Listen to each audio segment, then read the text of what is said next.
Everyone. Welcome to today's episode of Attachment Theory in Action. I am really excited to welcome you today. I have a wonderful guest that I'm going to be chatting to. She has a number of books out, one of which that we don't get to speak about today, which is Talk About Your Values, which is a collaboration with her and I believe her grandson. So if you get a chance to check that one out, please do so.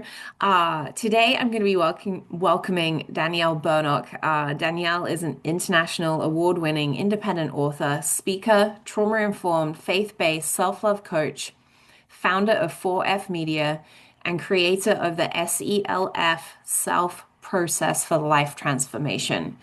As a childhood trauma survivor, Danielle combines her personal journey with professional expertise to guide others out of pain and into a life worth living through her books, coaching, courses, workshops, and speaking.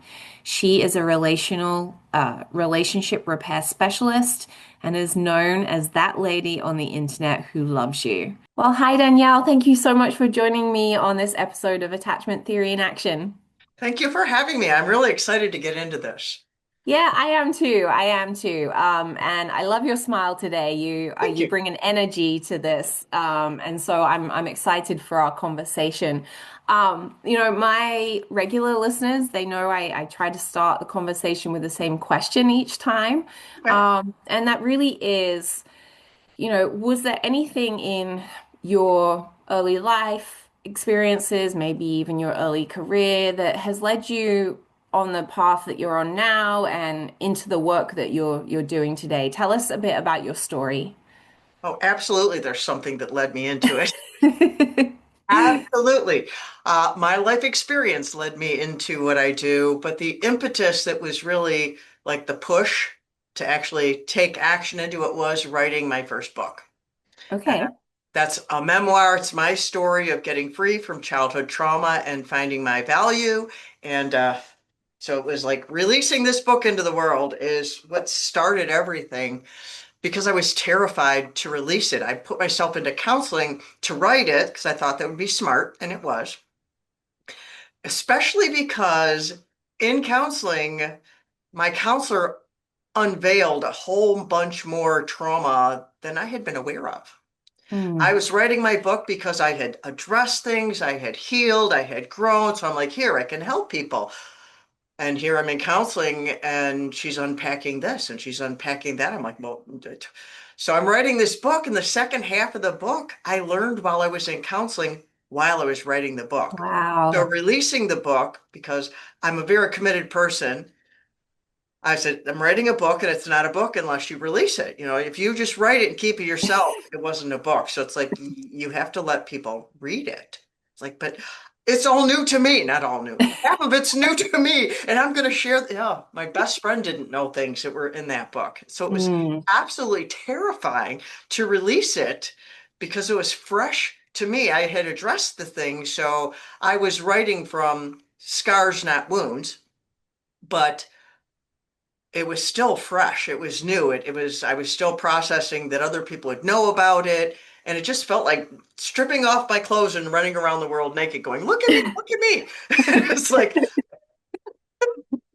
but after that, what really was the kicker to try to get people to read it, get past that fear, was a quote that's in it that went viral.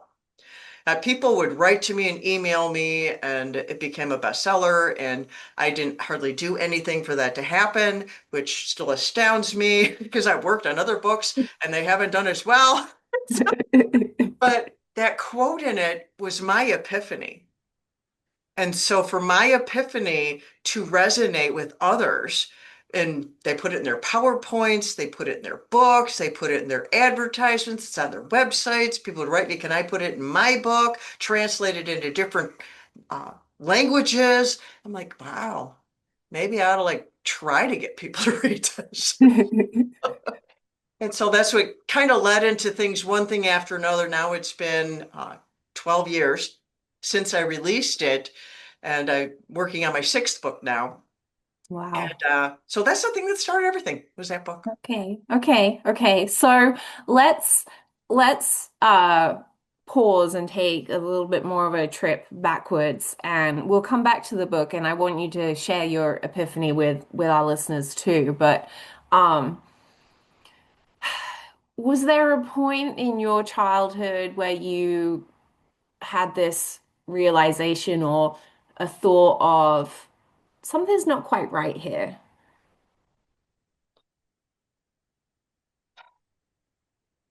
I was not aware of it. I'll put it that way. Yes, Hmm. I was aware in the subconscious because I grew up feeling unloved, unwanted, and like I didn't belong Hmm. anywhere. And so I was very aware of those feelings in me, but it didn't make sense to me. I didn't know why I felt that way. In fact, that's one of the things my counselor unpacked when she'd asked me a question, so I was explaining it, making my point, making my way to the point. She stopped me in the middle and asked me, why I felt that way. I'm like, I don't know. I was astounded that she would ask me as if I did know. It's like, Hmm. no, you tell me. That's why I'm here. And she said something went terribly wrong. That was Hmm. the line that changed everything. Something went terribly wrong. And Hmm. since then, I've learned one of the things I dealt with is something called childhood emotional neglect. And there's a multitude of ways that people can be neglected emotionally as they're growing up. And I fell into three categories, according to Dr. Janice Webb in her book, Running on Empty. She unveils it with 12 different parenting styles, and I fall into the category of three of those Hmm. of being emotionally neglected. And I grew up with that pervasive feeling of being rejected, unwanted, and I had multiple traumas that added to that through my growing up that drove that deeper, deeper, deeper, and deeper into me. But by the time I was 18, I was a complete wreck. Hmm. Something you said, it really stands out to me because I think it's so applicable for people uh, either working with kids and adults who have experienced trauma or caring for somebody who's experienced, either developmental trauma or emotional neglect, as you're describing, that your your your counselor had said, why do you feel that way? And you just really hit home to me that for so many children that grow up with this, because they don't have that front brain, cortex brain developed yet, they can't put words to why Right, they feel a certain way. It's somatic. It's a sense that you have, and there's mhm, no words there because at the time that it was happening, that part of the brain wasn't there. So, you right. haven't got somebody that you can have a conversation with and go, "Oh, well, yes, at 6, this is why you might feel this way because of A, B, and C." No, well, even if somebody tried that, you still wouldn't get it as a 6-year-old because your brain there is not developed. Hmm. And I think so many people forget that, or maybe just don't recognize that that's what's happening. Like, I truly don't have words for it. Hmm. Yeah, Um, people don't know and understand what they don't know. I mean, mhm, as a child, you don't know what you don't know. And as an adult, if you don't learn it, you still don't know it. mhm, mhm. I wanted to pull out too something else that you said about, it wasn't just um, kind of what was happening perhaps at home, but in other areas were kind of compounding what was happening for you. And, I try now when I talk to people about really the emotional piece of it, Mhm. that physical abuse, sexual abuse is quite overt. Emotional is very can be very subtle. Mhm. And I think that some parents and caregivers worry that they aren't meeting their child's needs, but what we're really talking about is a persistent lack of emotional responsiveness from caregivers. It's not just a one-off, oh, I didn't get there quick enough, or I didn't help in that situation like I should have done. It's an ongoing pattern of Mhm. parenting. Would you agree with that? Mostly, but it can also be a very acute situation, if there was something that like a very particular situation where a kid needs a certain kind of support for their is crucial thing that's happening, Mm. that can leave a mark because it's not the regular ongoing thing. It's an out of the ordinary kind of thing that happened. And here I will suggest this book that I suggest all the time, and I tease that if I got paid for this, I'd make a lot of money, but I don't. Is Dr. Janice Webb wrote a book, Running on Empty, and it Hmm. is fantastic. It is how I learned about childhood emotional neglect. It's how I explain things to people. She has 12 different adult parenting styles in there of how a child can be emotionally neglected. And she starts with explaining what it is and saying that no parent is perfect. So this is not about being a perfect parent. And she's so careful about that. I loved that about her. And it's about how every child is different and every kid has a different threshold of what they need. You know, some are Hmm. more stoic and you're like, you give them one hug and, they're good for life kind of thing. I'm Hmm. over exaggerating, but just to make the point. And then some are very sensitive. I was a very sensitive child, still am a very sensitive person. So my needs were greater than someone who was very stoic. Hmm. And the word that she uses quite frequently is, did they get their emotional needs met enough? Mm. Every kid has a part where it's enough because every parent's going to drop a ball. They're human, Right.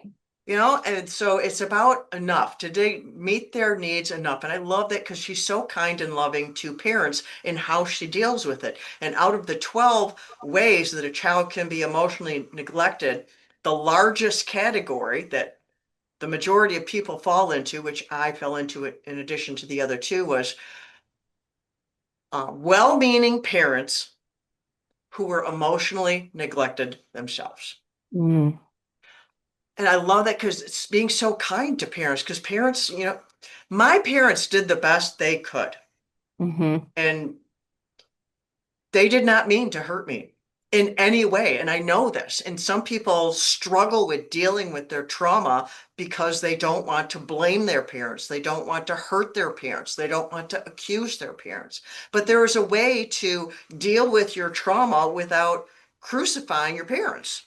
Hmm. You can bring clarity to the story of like, well, I learned since then, and as a child, I had no clue or the ability to process this. My mother lost her dad when she was a child. Her memory of how old she was is different than what I found when I found a photograph later, which is interesting because scientists have discovered now that childhood memories, how a child remembers a situation, those memories affect them more than the experience itself. Mm.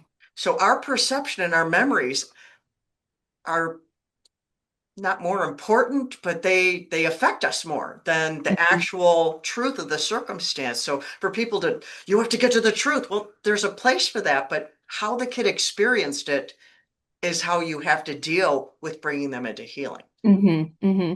I really appreciate you bringing that up because one of the things I always try to start with when I'm teaching people the very, very basics about trauma is that it's subjective and Mhm. it's about how that person perceives it in the moment and after the fact. And Mhm. then, even deeper, how that memory is stored and how it's triggered.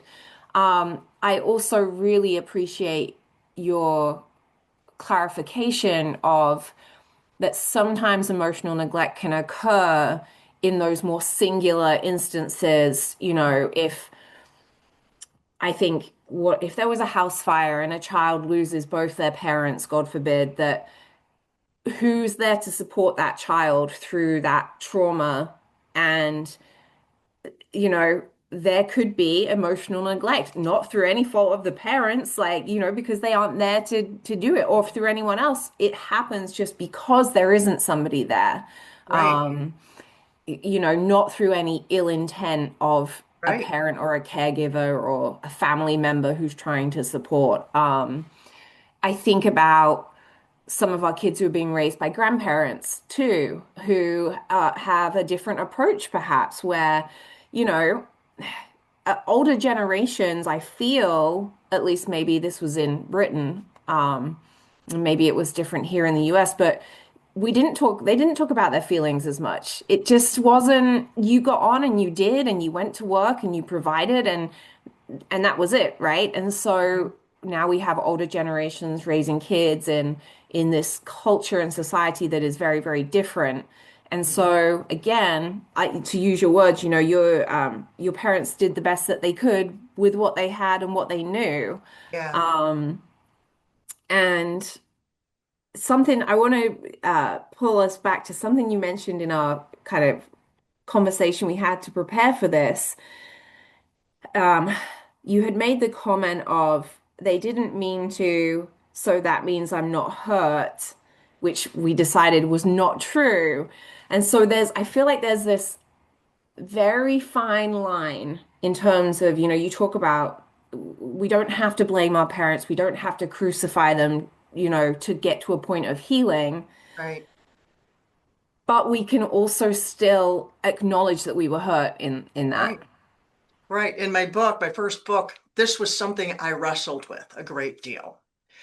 And I created a math equation to simplify it because I'm a simplifier. I need to make things simple so I can understand it. But the feeling I'm attaching malice to them, if I say they hurt me, then I'm saying they were malicious. It's like, but they weren't malicious. And that word malice kept coming up. And I started to see that just because there was no malice does not mean that I was not harmed. So I Hmm. made this little math equation that no malice and then the not equal sign, no harm. No malice does not equal no harm. Mm-hmm. I love that. I love that. And I do think you're highlighting something that a lot of people who have experienced particularly relational trauma that comes within the relationship or the context of a relationship, that attachment trauma perhaps, they really do wrestle with because on the one hand, you've got this person or people that you look up to for everything and who society tells you should care about you and treat you a certain way and love you unconditionally and that you want to respect, but also you feel that sense of harm that's come from them.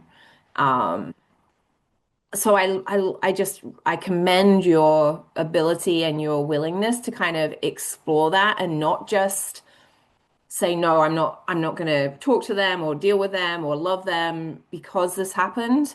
I think that, and that doesn't mean that that way is the right way for everyone, you know.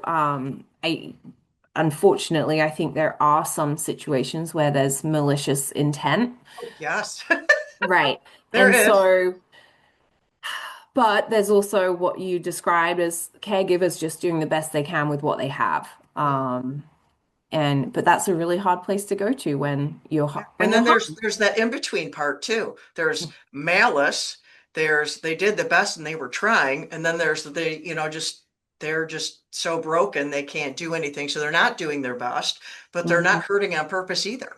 Right, They're just so right. consumed with their own pain or problems that they don't just don't have anything to give.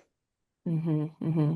So tell me a little bit about the kind of journey that you went on through counseling and some of the things that maybe were helpful to you during that time. My counselor was helpful. Mhm. I was so glad that I did that. What was helpful was having validation. In my studies since then, I remember coming across this article. These two psychologists were talking in this article about how difficult it is to validate emotional trauma when there is no overt abuse, when Mm, there's been no physical harm that has taken place.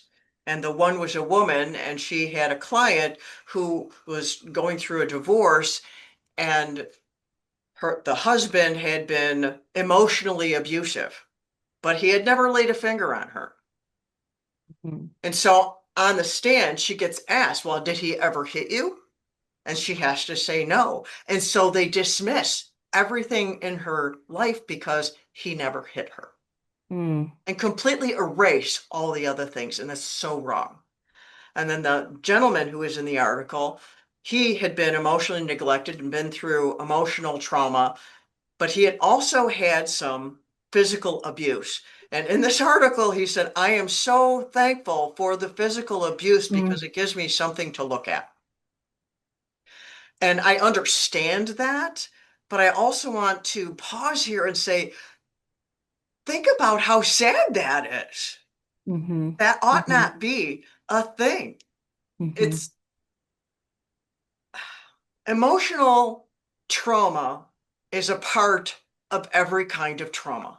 This is something people do not understand. If someone is physically abused, they suffer emotional trauma. If someone is Mhm. sexually abused, they suffer emotional trauma. Emotional trauma is a part of all of it. It's not a Mhm. separate thing all its own.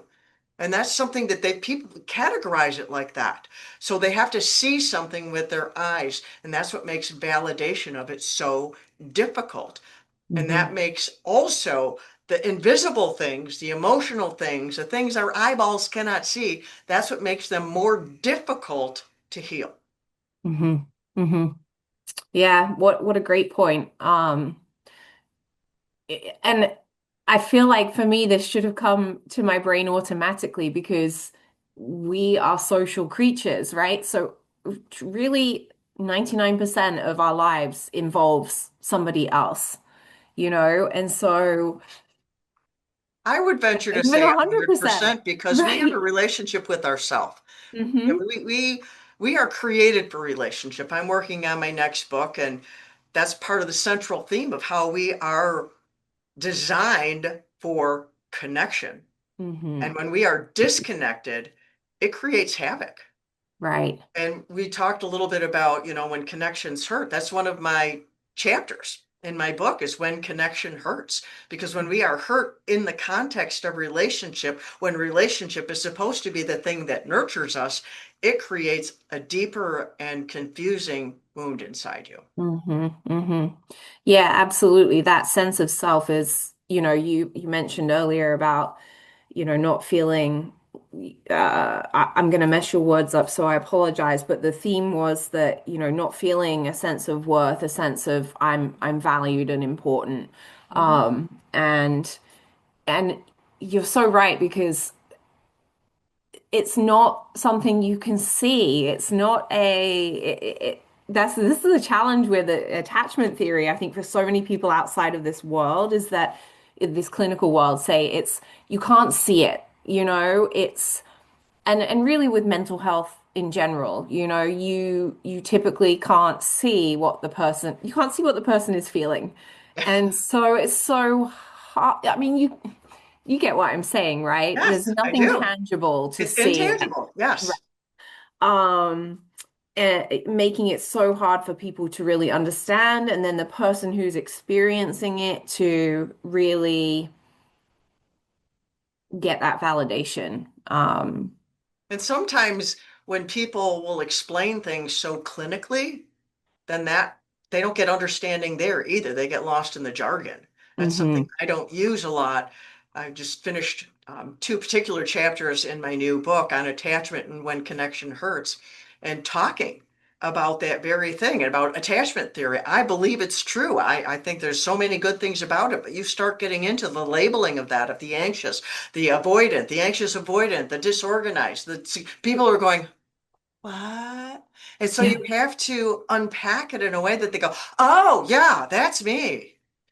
Through Hmm. a story of, how it happened here or how it happened. The label isn't what you need. A label can help you understand. Like I said, my counselor, her label, if you want to call it that, was something went terribly wrong. Right, That right. that's not really a label. That's more of an explanation. But later I learned the label of childhood emotional neglect. Well, I healed of it before I knew the label. Hmm. And Hmm. say that over and over again for people to know labels can be helpful, but you don't need to know them. You don't need to know the definition. You don't need to know the what to call it. All you need to do is work towards your healing in the ways that you need to be healed. And for me, what's coming up is you have to think about it in the ways that you're showing up in relationship with Yeah. others. Like how what's coming up for you, whether that be physically, emotionally, behaviorally. Um, so let's tell me, I know we kind of were talking about your epiphany in your first book, and we maybe have covered some of it, but can you just reiterate that for our listeners? What was the real epiphany that stood out to you? The real epiphany was that trauma is personal. Mm. That how you use different words to say the same thing. You use the term subjective, which is a bigger Mhm. word than I would have used at that time in my life. I mean, I understand it now. Right. But trauma is personal. And I have the quote in my book. I have it here. And when I got the epiphany and I wrote it out and then I shared it with my husband, he goes, wow, that's really good. And I'm like, yeah, God must have gave me that. That's so good. And apparently so, because it resonates with people. Hmm. So you asked how I got to the epiphany. So I'm going to read more than the quote. Okay. It's just a small little paragraph because it will unpack the comparison. I was stuck in comparison. I hadn't been in a plane crash. I hadn't been, in war. I hadn't been raped. I hadn't been, in a tornado like we were talking about before Right. we started here.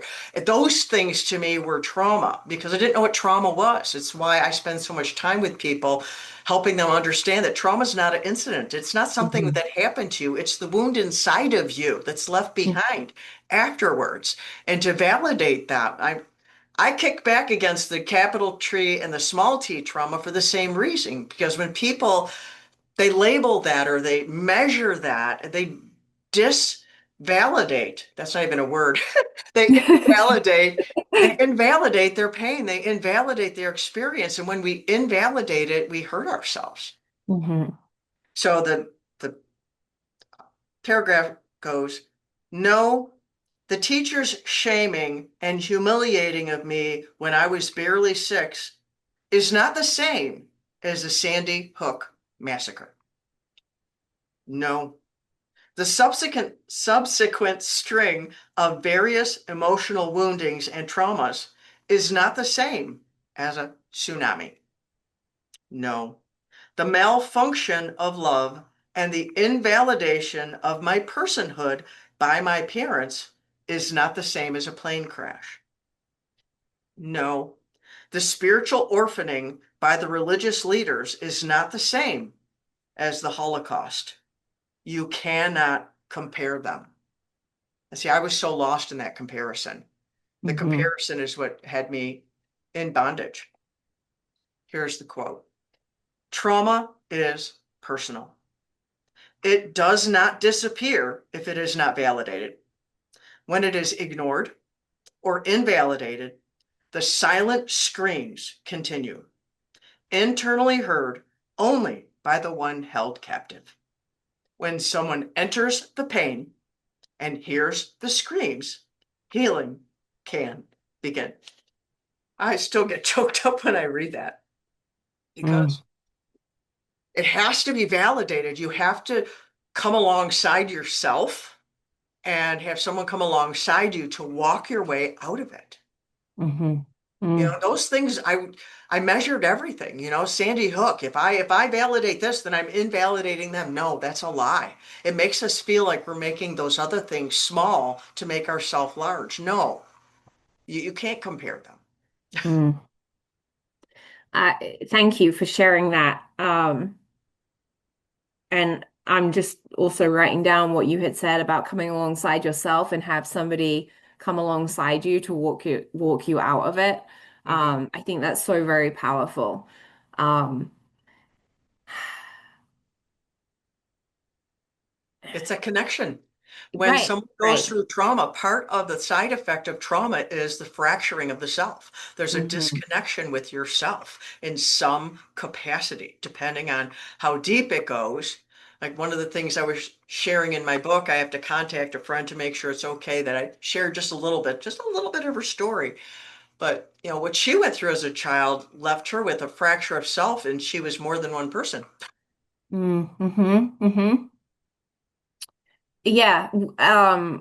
We won't go down that rabbit hole, but I have an interest in that area too, and I do believe that at least in some instances that is what leads us to have those broken selves and potentially what comes out as broken personalities, but on a deeper level is the broken self. So that's definitely something to for our listeners to dive into if they want to.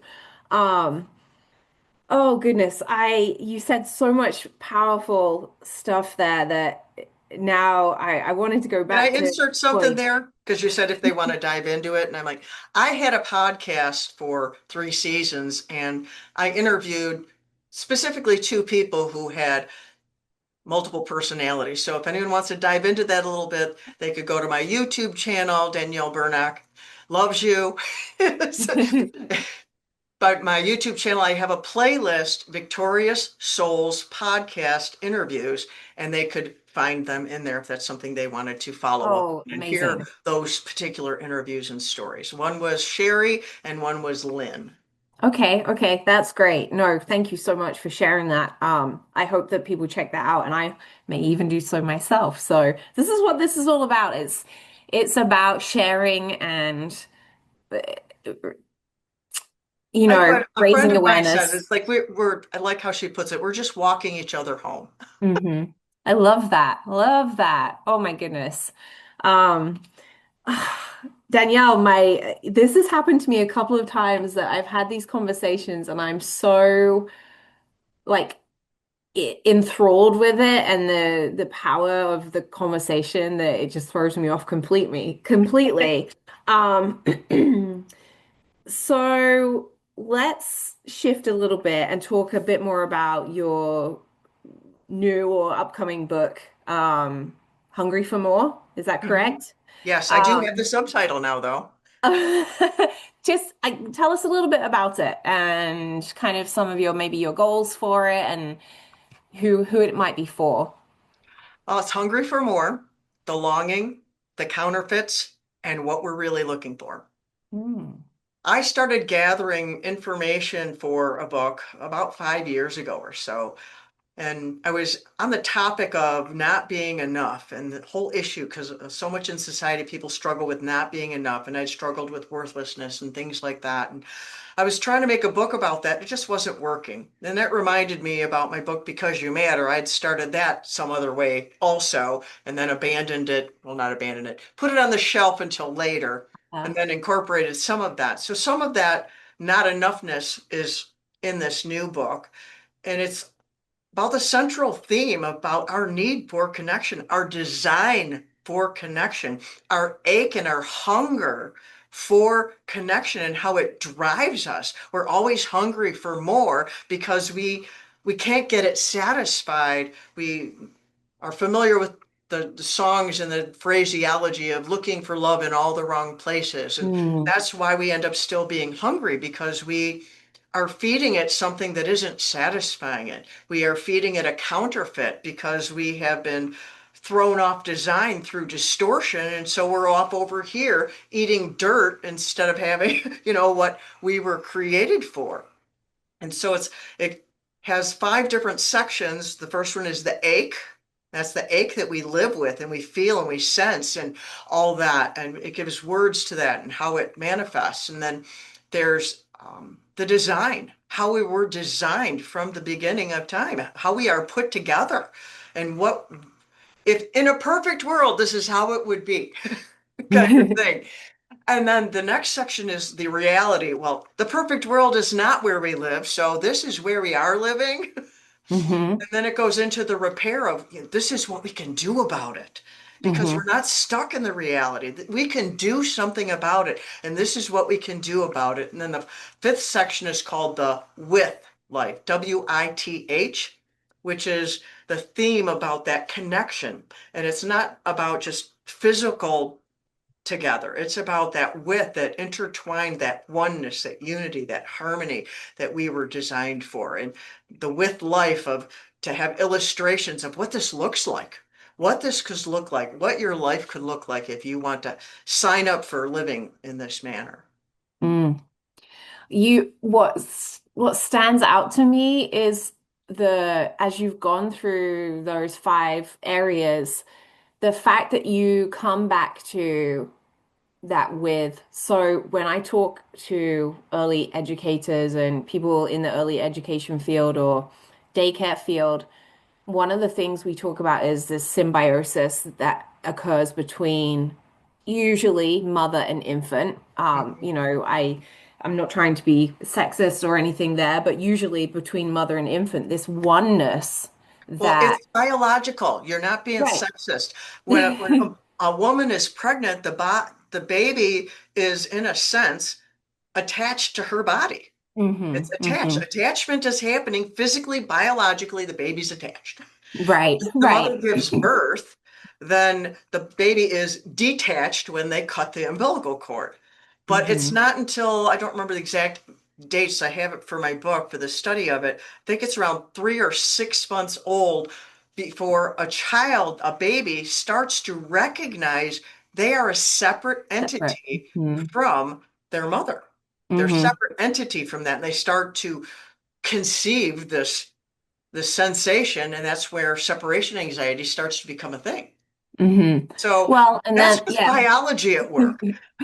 But I love that your book kind of it takes you full circle and like if we want to be with in this world, how hard it would be to be in this world and connect if that symbiosis from your early life has not been there, or if it was there, but then it was disrupted somehow.